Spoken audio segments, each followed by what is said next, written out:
Olá, boa noite. Passagens do transporte coletivo ficam mais caras a partir de segunda-feira. Adolescente reage, morde o dedo de um policial militar em Patos de Minas, mas acaba na delegacia. O NTV News deste sábado vai mostrar também. Homem é assassinado a tiros enquanto lavava o carro no bairro Jardim Esperança. PM apreende arma de fogo e drogas e leva 9 pessoas para a delegacia em Presidente Olegário. Ciclista é agredido e tem a bicicleta roubada no bairro São Francisco. Condutor inabilitado invade pista contrária e provoca grave acidente na Avenida JK. O RT se prepara para enfrentar o Boa Esporte em Varginha e quer voltar com a vitória. Hoje é dia de receita e você vai aprender a fazer um delicioso bolo de banana. Agentes de endemias chamam a atenção para lugares inusitados que podem servir de criadouro para o Aedes aegypti. E a ação de moradores do bairro Copacabana para conter o transmissor. Esses são os destaques do NTV News que está começando agora.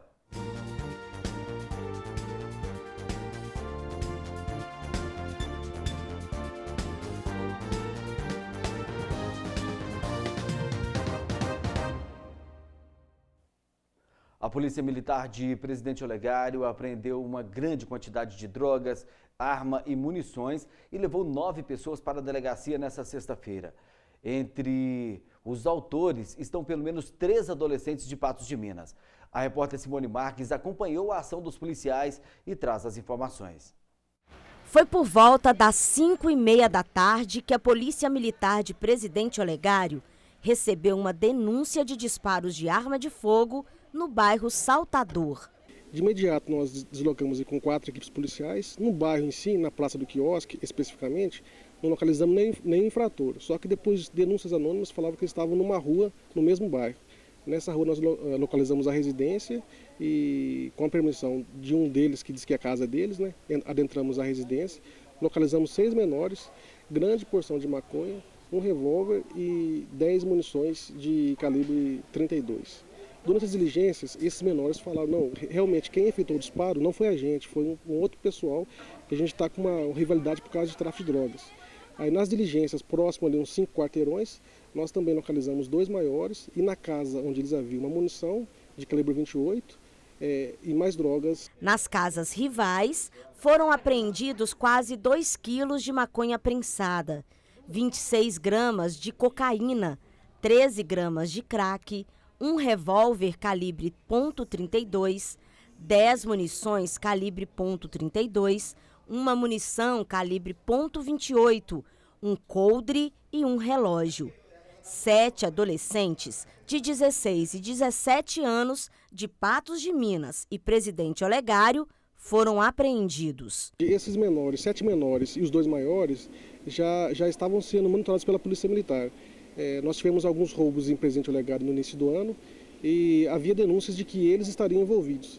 Então esses menores, apesar de ser pouca idade, né, cerca de 16 e 17 anos de idade, já tem a maioria extensa ficha criminal, tráfico de drogas, roubo, furto. E a gente percebeu que está tendo uma troca de informações constante desse pessoal que comete delito com infratores reincidentes aqui de Patos de Minas.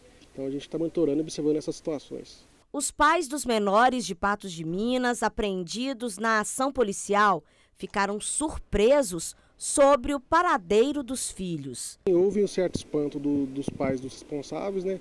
Às vezes é ausência familiar, né? Ausência do lar, mas é bom a gente falar que o pai precisa acompanhar o filho, até para não deixar que o filho se envolva com más companhias e por aí vai, para que não tenha essa tristeza ou essa denúncia triste, igual nós tivemos hoje com a apreensão desses 7 menores. Também foram presos o Washington Júnior Pacheco dos Santos, de 22 anos, e Bruno Rodovalho Marques, também com 22 anos. Eles deverão responder por pelo menos 3 crimes. A ocorrência principal será tráfico de drogas e junto à ocorrência de tráfico de drogas tem a ocorrência de porte ilegal de arma de fogo, disparo de arma de fogo e corrupção de menores, haja visto ter maior envolvidos com menores de idade. O Washington foi autuado e conduzido para o presídio Sebastião Satiro. 2 adolescentes, um de 16 e outro de 17 anos, foram levados para o Centro de Internação Provisória em Patos de Minas. A Polícia Militar registrou uma série de furtos e pequenos roubos na noite desta sexta-feira. Uma motocicleta foi recuperada, assim como uma bicicleta que tinha acabado de ser roubada.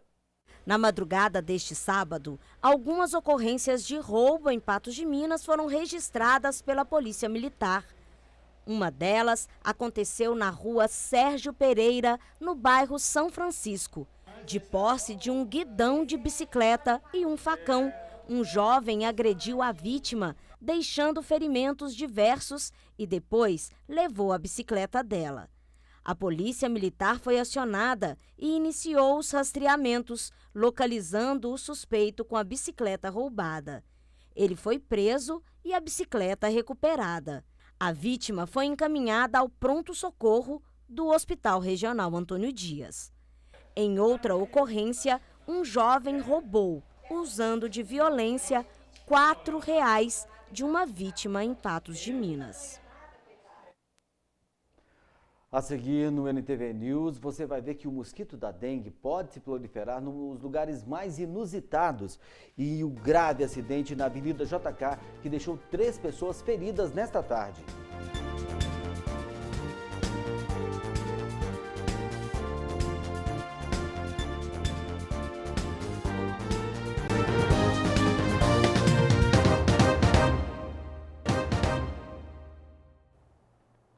Os casos notificados de suspeita de microcefalia no Brasil subiram de 4.783 para 5.079, segundo o balanço divulgado pelo Ministério da Saúde.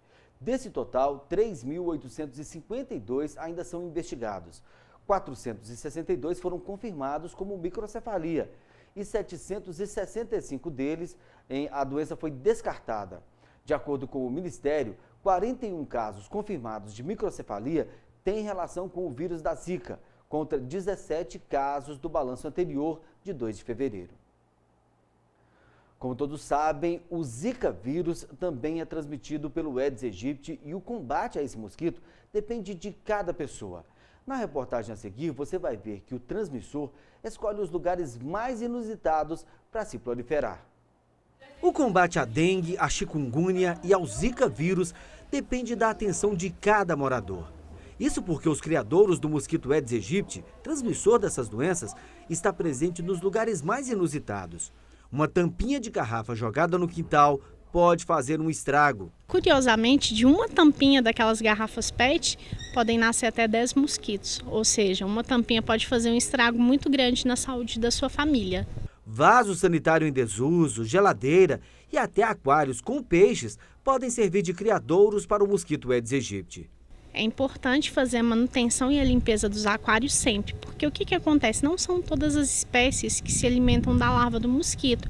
A gente fornece aqui no programa de combate à dengue aquele peixinho guppy.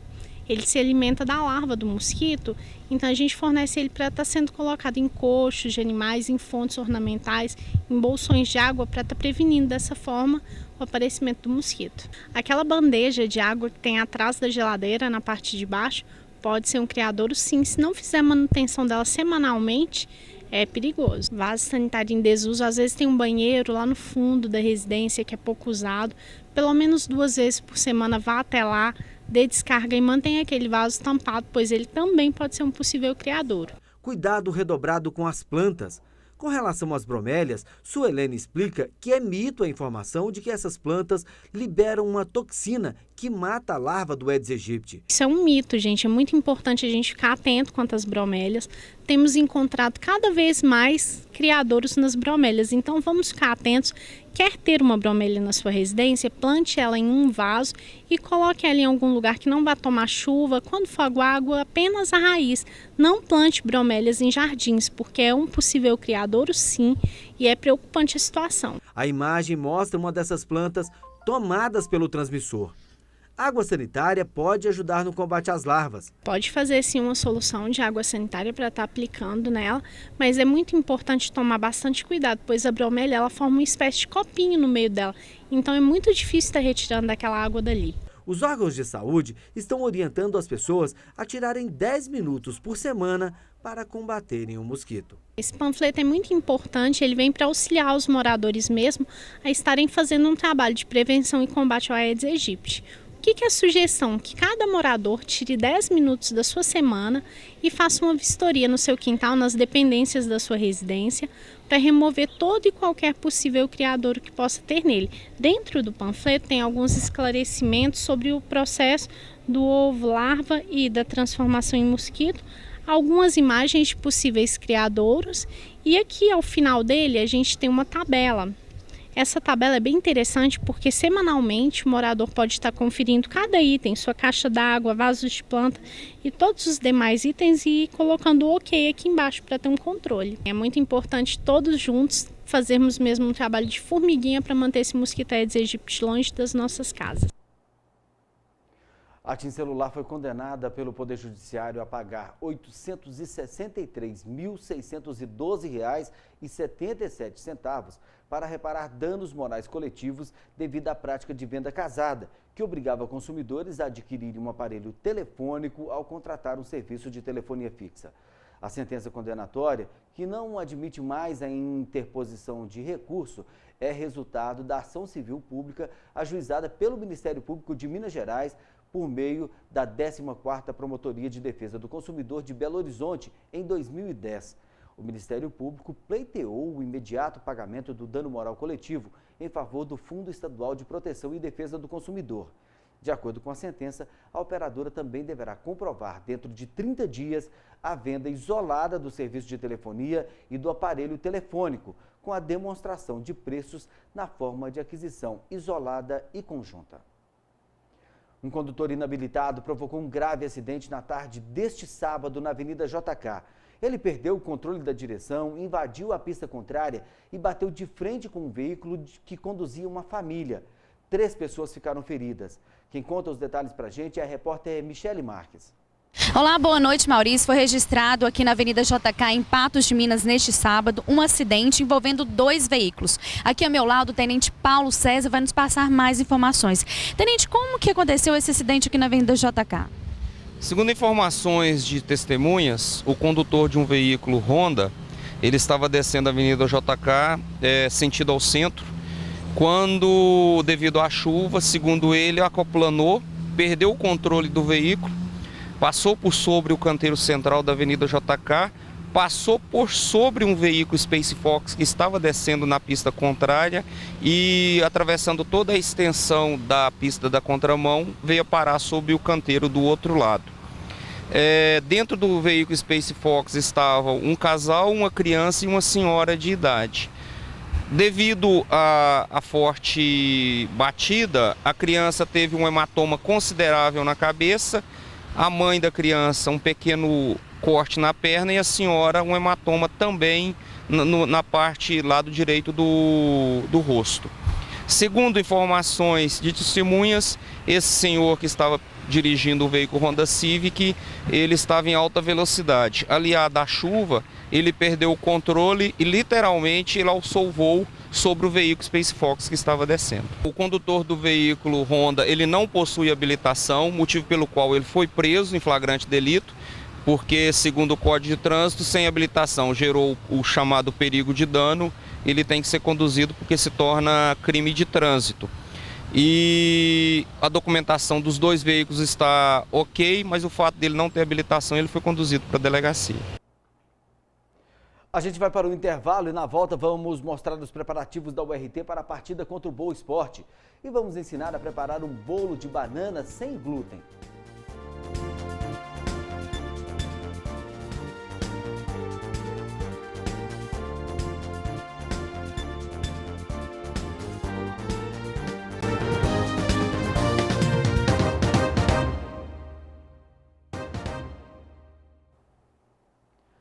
Quatro pesquisadores brasileiros foram citados na publicação que reúne a lista com os 3.126 pesquisadores mais influentes de todo o mundo. O levantamento publicado pela editora Thomson Reuters é intitulado As Mentes Científicas Mais Influentes do Mundo 2015.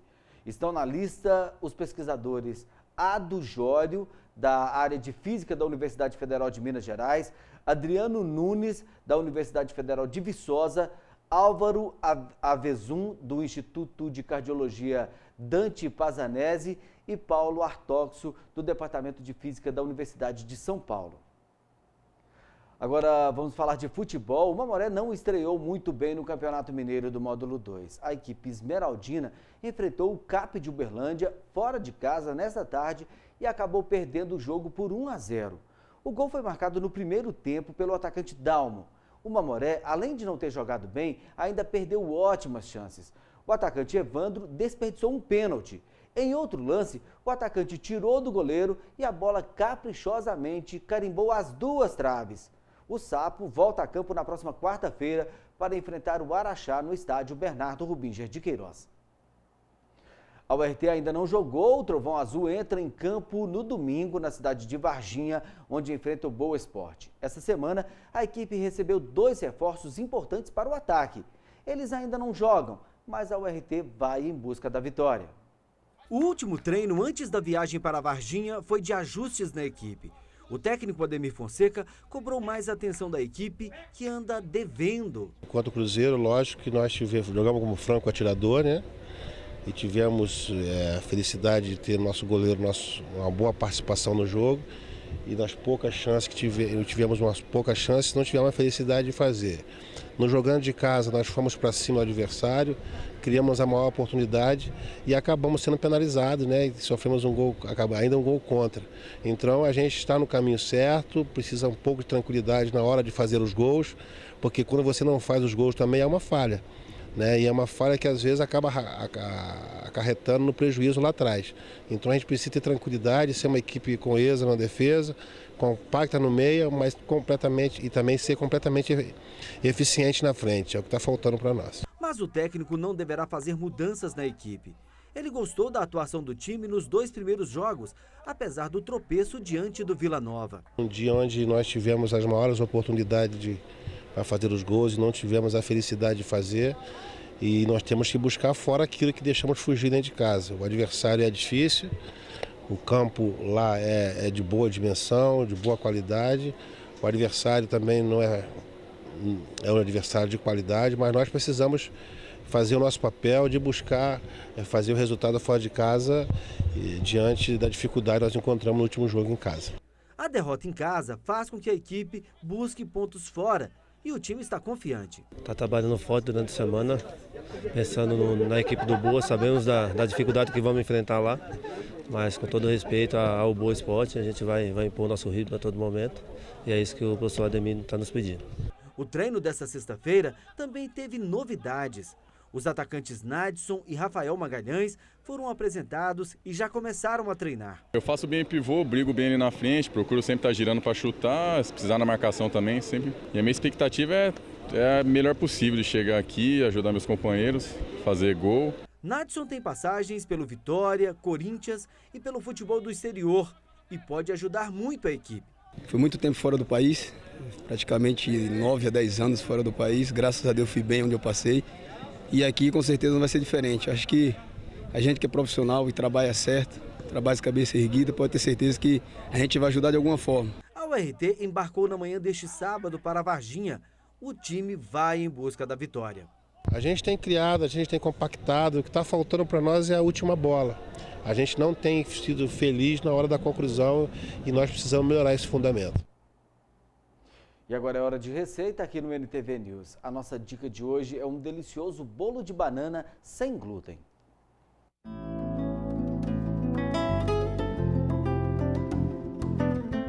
Meu nome é Eliane Guimarães, sou estudante do curso de gastronomia. Fui convidada hoje para estar apresentando a receita de um bolo de banana sem glúten e sem lactose. Para quem tem intolerância a esses ingredientes, este bolo é uma ótima opção. Os ingredientes são 4 ovos, meia xícara de óleo vegetal, 1 xícara de açúcar mascável, pode ser demerara também, 1 colher de canela em pó, 2 xícaras de farinha de arroz, 2 xícaras de banana, pode ser a nanica, 1 colher de fermento químico em pó. Você pode usar uva passas, nozes ou castanha do Pará. Hoje vamos usar nozes.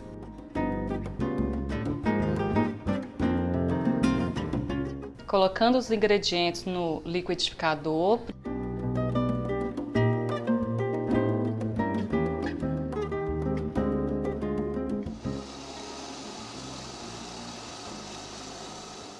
Em seguida, vamos adicionar a farinha.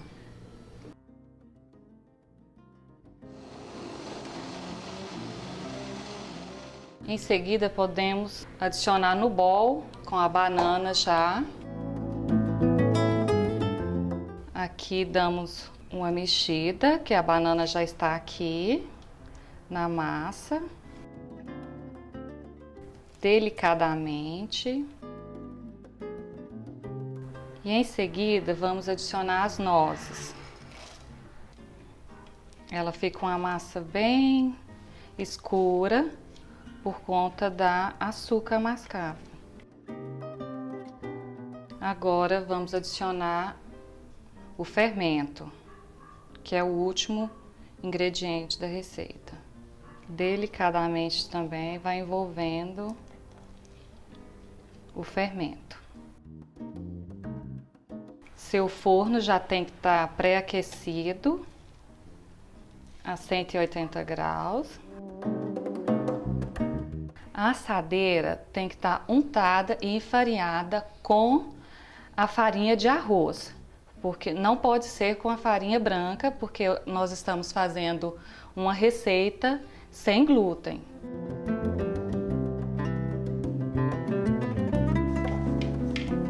Aqui já está pronta para ir ao forno. 40 minutos no forno.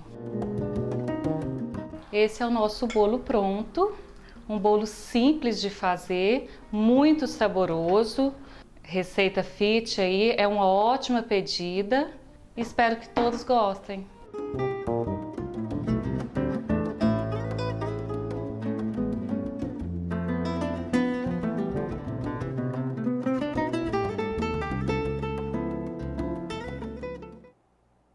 Muito bom.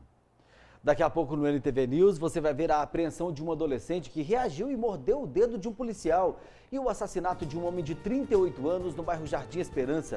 Ele lavava o carro quando foi atingido pelos disparos.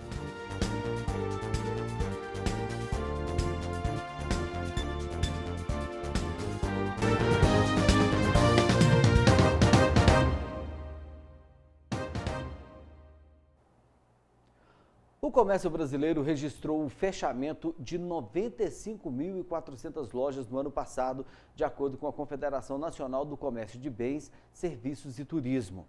Os dados representam queda de 13,4% no número de lojas abertas no Brasil. O resultado foi atribuído à queda no volume das vendas no varejo, que registrou no ano passado o pior desempenho dos últimos 15 anos.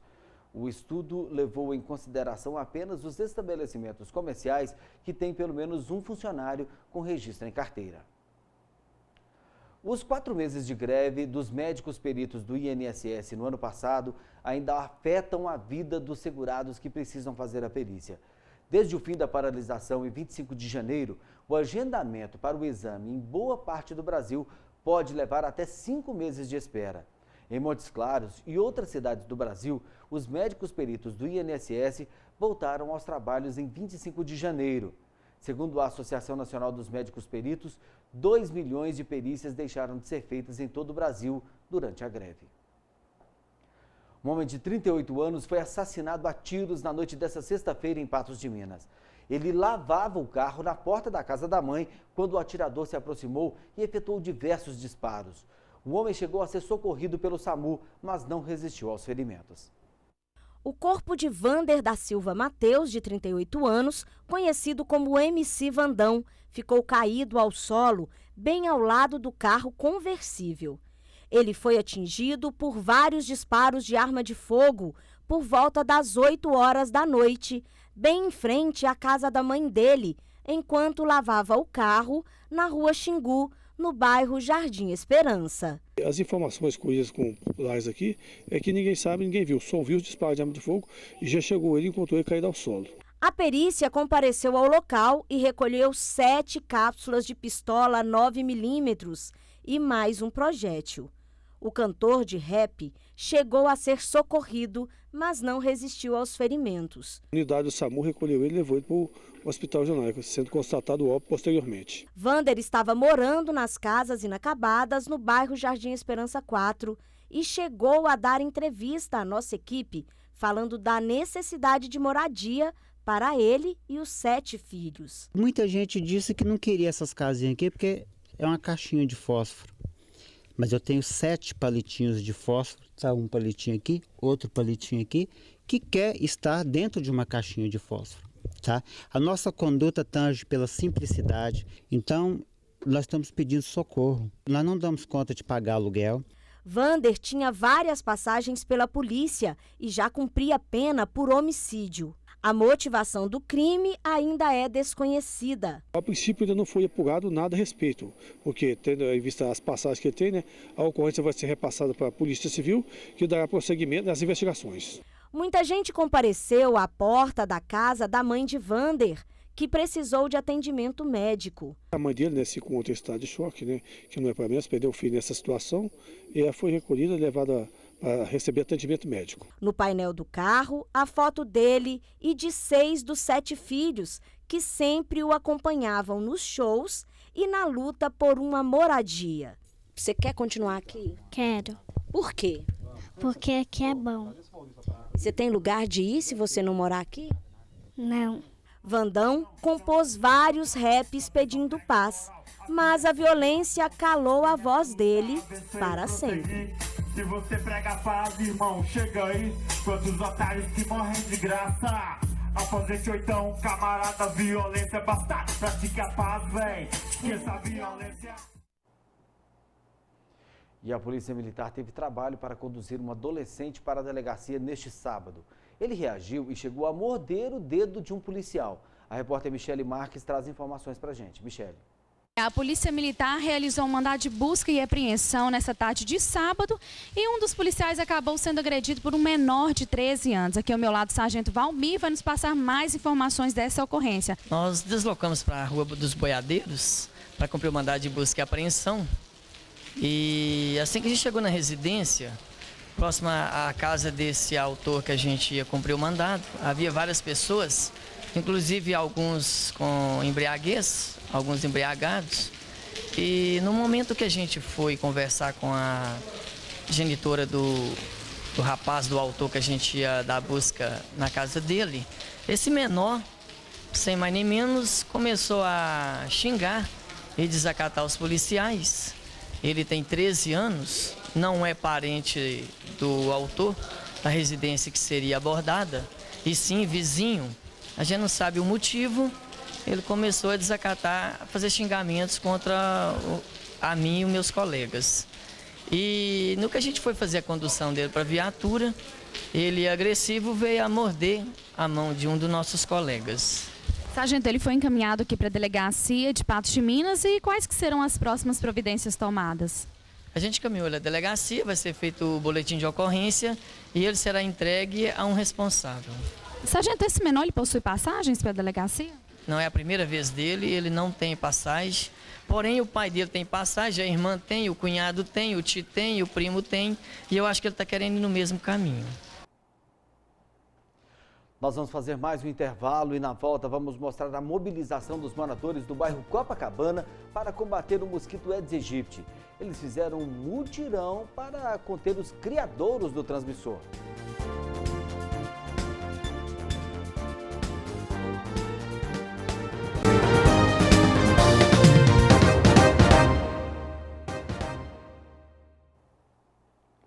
As tarifas do transporte público em Patos de Minas vão ficar mais caras a partir da próxima segunda-feira.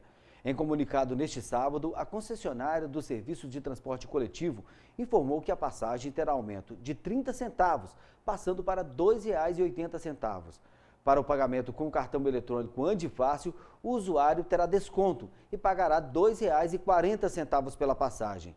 Os créditos adquiridos anteriormente poderão ser utilizados por 90 dias, considerando-se a tarifa anterior. O reajuste foi autorizado por decreto publicado nesta sexta-feira pelo prefeito Pedro Lucas. Apesar da crise financeira, o governo federal poderá remanejar recursos para combater o mosquito Aedes aegypti se for necessário. No Dia Nacional de Mobilização contra o transmissor da dengue, chikungunya e do zika vírus, o governo garantiu que não faltarão recursos, mesmo nesse ambiente de difícil gestão orçamentária. As autoridades também pediram a participação da população. a ação do governo é fundamental, mas a ação da sociedade é decisiva. Em Patos de Minas, as ações do Dia Nacional de Mobilização contra o Aedes aegypti ficaram por conta dos moradores do Copacabana. Eles fizeram um mutirão e saíram pelas ruas do bairro, recolhendo todo tipo de material que pudesse acumular água. Cerca de 70 pessoas participaram das atividades e comemoraram o resultado. Fazer a nossa parte por pelo menos 10 minutos semanais é a principal proposta dos multirões contra a dengue. Neste sábado, os moradores do bairro Copacabana se reuniram em busca de combater o mosquito Aedes aegypti. O mais importante no combate à dengue é o morador estar aliado com a gente, né? Fazer um pouquinho em casa, todo mundo unido, porque o trabalho dentro de casa a gente às vezes passa de 2 em 2 meses na residência, mas o morador precisa toda semana estar fazendo esse trabalho, né?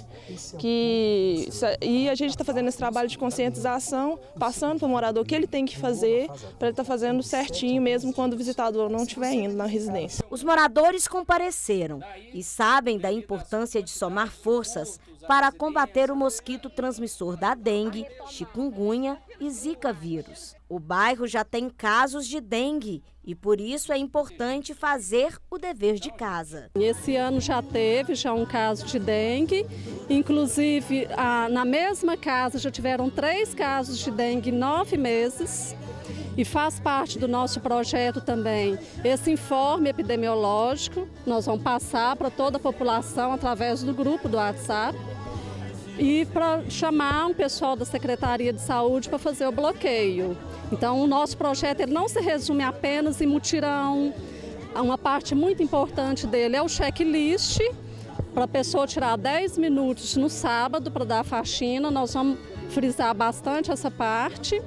Tem também a plantação da crotalária, que nós ganhamos a sementinha, né, até do município da Lagoa Formosa, que eles já estão fazendo esse trabalho lá. E as sementinhas foram ensacadas e distribuídas para todos e prometem ser aliadas. Essa sementinha aqui, a gente planta, é fácil dela nascer em qualquer terreno. E dentro de 3 meses ela já floresce. A flor dela atrai a libélula. A libélula, ela come o Aedes aegypti e ela bota ovo também na água limpa, igual a Aedes aegypti. A larva dela também se alimenta da larva do Aedes aegypti. Então nós vamos distribuir aqui para a comunidade e vamos plantar nas áreas de maior risco aqui do bairro, que é lá na reserva ambiental, nos lotes vagos, onde está tendo construção. E a gente tem que contar com tudo nessa guerra contra o Aedes aegypti, não é mesmo? A ação é um importante passo de união e proteção, realizada inclusive através da rede de vizinhos protegidos. É necessário que as pessoas façam o seu dever de casa, cuidem de suas residências, mas é importante também que as pessoas cuidem do seu bairro, da região onde vive. E seja um fiscal, inclusive para frenar aquelas atitudes de proprietários que ainda não cumprem a função social, que deixam às vezes material acumulado em lotes, que possam ser focos e criadouros do mosquito. Então o enfrentamento eu acho que é uma característica que deve ser feita por todos. E a Polícia Militar apresentou um balanço da rede de vizinhos. Com a rede de vizinhos protegidos, o comprometimento da comunidade, houve uma redução significativa em alguns crimes que antes ocorriam aqui no bairro. E levando a eles também que a rede de vizinhos protegidas, ela tem que trabalhar por conta própria, não depender apenas da Polícia Militar. Porque qual que é a essência da rede de vizinhos? Vizinho cuidando de vizinho. É a própria comunidade cuidando do bem-estar dos seus integrantes. Mesmo com menos casos de dengue este ano, é importante não se descuidar. O combate ao mosquito começa dentro de casa. Essa rotina é baseada no ciclo de vida do mosquito, que é de 7 a 10 dias o ciclo de desenvolvimento da larva até virar mosquito. Então, se a pessoa tirar uma vez por semana, 10 minutos, para poder estar olhando todos os itens desse check-in que a gente está distribuindo, a pessoa vai conseguir eliminar a possibilidade de foco dentro da casa dela. Porque tem que ter medo sim. O mosquito está aí contaminando com vários tipos de doenças. Então, se a população não ajudar a gente não consegue combater sozinho. Bela atitude dos moradores. Olha, uma montanha de materiais inservíveis, de lixo foi recolhida durante toda a manhã e, inclusive, uma biblioteca inteira de direito foi encontrada no meio do mato. Essa biblioteca foi recolhida e será doada para alguém que realmente precisa. O NTV News deste sábado termina aqui. Uma boa noite para você e um ótimo domingo. Governo de Minas e Sicoob Credicopa apresentaram Governo presente e atento por uma Minas Gerais mais justa e integrada. Minas Gerais, governo de todos. Sicoob Credicopa, mais que um banco, a nossa cooperativa.